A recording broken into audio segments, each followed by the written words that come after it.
तो देखिए कई महत्वपूर्ण खबरें हैं। अब आपको बताते हैं ईरान इजराइल का मौजूदा तनाव कैसे न्यूक्लियर युद्ध की तरफ बढ़ रहा है। ईरान का परमाणु प्रोग्राम दुनिया के लिए क्या पैगाम, ये देखिए। ईरान के अंडरग्राउंड न्यूक्लियर प्लांट में 14 अप्रैल से हलचल है। ईरान के सॉल्ट डेजर्ट में पहाड़ी के नीचे ये न्यूक्लियर प्लांट मौजूद है। फोर्डो न्यूक्लियर प्लांट में परमाणु बम बनाने की क्षमता है।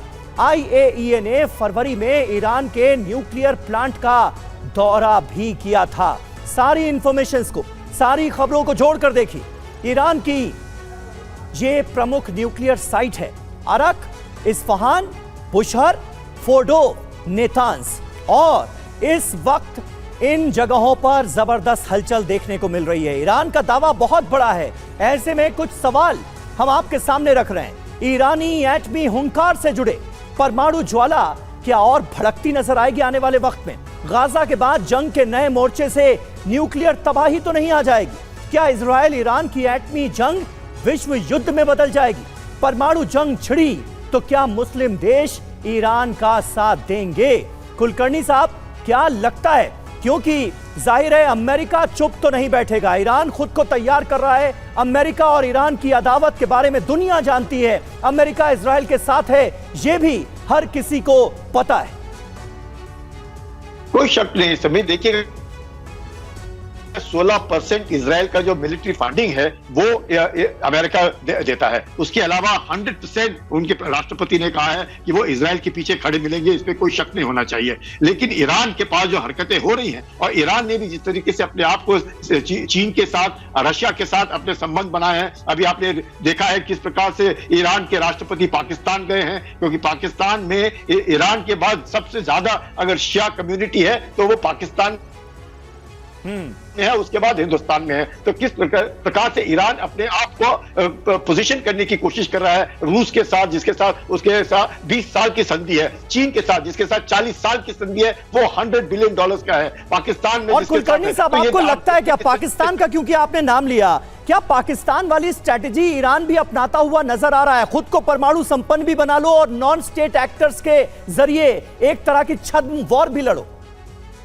देखिएगा, इस्लाम का जो मैं कहूंगा जो लीडरशिप है, कौन बनेगा इसका लीडर, इसके ऊपर, क्योंकि फिलिस्तीनियों के साथ कौन खड़ा दिख रहा है आज ईरान है। लोगों के बीच में रस्तों में सब के सब मुसलमान जो है वो फिलिस्तीनियों के साथ खड़े हैं। वो उनके जो राष्ट्रीय अध्यक्ष है वो शायद कुछ इजराइल के साथ खड़े हैं, कुछ आप देखते हैं अमेरिका के साथ खड़े हैं, चाहे वो उनके फिलिस्तीनियों के ही इर्द गिर्द रहते हैं। आप देखिए जॉर्डन किस तरीके से उन्होंने ईरान के मिसाइल्स को गिराया, किस तरीके से। बिल्कुल सही बात है, लेकिन मुस्लिम देशों में भी जबरदस्त बंटवारा नजर आता है सर। देख लीजिए आप सऊदी अरब का रुख, देख लीजिए जॉर्डन का रुख, जो कि इजराइल के लिए बिल्कुल बचाव की भूमिका में है। बहरहाल एटमी पावर देश में कौन किसके साथ है ये भी जरा हम आपके सामने रख देते हैं और उसके बाद बाकी मेहमानों का रुख करेंगे। ये देखिए एटमी पावर देश कौन किसके साथ। इजराइल और ईरान की परमाणु ताकत का अंदाजा लगाइए।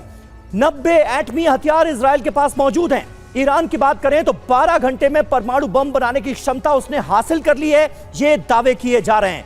5977 परमाणु बम रशिया के पास हैं। रशिया ईरान के खेमे में नजर आता है। अमेरिका की बात करें तो 5428 न्यूक्लियर वॉरहेड अमेरिका के पास हैं और ये जाहिर है इजराइल के खेमे में है। फ्रांस की बात करें तो 290 परमाणु वॉरहेड। उधर चीन को भी अगर हम जोड़ लें तो 350 परमाणु बम चीन के भी पास मौजूद हैं। क्योंकि अगर आप उधर की तिकड़ी की बात करते हैं तो ईरान, रूस, चाइना एक साथ नजर आते हैं और चौथा नंबर है नॉर्थ कोरिया का, जिसके पास 20 परमाणु बम मौजूद हैं। ब्रिटेन के पास 225 परमाणु बम मौजूद हैं। तो दुनिया देखिए कैसे बढ़ती नजर आ रही है इस जंग को लेकर। और यहां पर अगर हम ताकत की बात करते हैं प्रतिमा, तो कोई किसी से कम नहीं, और यही दुनिया भर की टेंशन बढ़ा भी रहा है। पाशा सर, आपका मैं रुख करना चाहूंगी, क्योंकि ईरान और इजराइल के बीच जिस तरीके की तनावपूर्ण स्थिति अभी बनी हुई है, उसमें अमेरिका का क्या रुख रहता है, यह भी महत्वपूर्ण हो सकता है। ऐसे में क्या रोल अमेरिका का होना चाहिए, क्या रह सकता है? देखिए, फिलहाल अमेरिका इस क्षेत्र में जंग नहीं चाहता है जो कि रीजनल तौर पे हो, जिसमें ईरान और दूसरे अन्य देश शामिल हो। जहां तक हो सके बाइडेन अमेरिका को इस क्षेत्र के कोई भी बड़े जंग में मुलविस या खींचना नहीं चाहता है। इसलिए कि अगर ईरान के साथ जंग होती है तो ईरान ने दावा किया है कि अमेरिका के 14 से ज्यादा जो अड्डे हैं खाड़ी देश में, इराक में, सीरिया में वगैरह, उनको निशाना बनाएगा, जिससे ये पूरे खाड़ी देश जो है सेंट्रल कमांड जो कतार में है, जो नेवी 5th फ्लीट के बेस है बहरीन में, और कुवैत में 14,000 पाशा साहब अमेरिका का जो मौजूदा रुख है वो कई बना सकता है। अमेरिका का जो मौजूदा रुख है वो तो इसी से जाहिर हो रहा है कि बाकायदा जॉर्डन में एयरबेस में F-16 फैल्कन का पूरा बेड़ा उतार दिया गया है कि अगर नौबत आई तो फौरन अमेरिका का इन्वॉल्वमेंट मुमकिन हो। जॉर्डन तो अमेरिका का सबसे बड़ा अड्डा है कतार के बाद। जो 6 खाड़ी देश हैं उसके अलावा जॉर्डन भी शामिल है, उसके अलावा दूर अगर देखें तो मोरक्को भी शामिल है। तो इन सब देशों को मिला के मेरे ख्याल से अमेरिका आगे बढ़ना नहीं चाहता है, हालांकि नेतन्याहू इजराइल इसमें मुलविस होना चाहते हैं, लेकिन खतरा यह है कि खाड़ी के देश जो है डरे हुए हैं और वो किसी हालत में ईरान से जंग नहीं चाहते हैं, क्योंकि उनकी भी तबाही लिखी हुई है। ठीक है, यानी अमेरिका की तरफ से जो कोशिशें की गई उसे आप एक डेटरेंस के तौर पर देखते हैं। अब बात करते हैं दुनिया में न्यूक्लियर खतरा पैदा करने वाले एजेंडे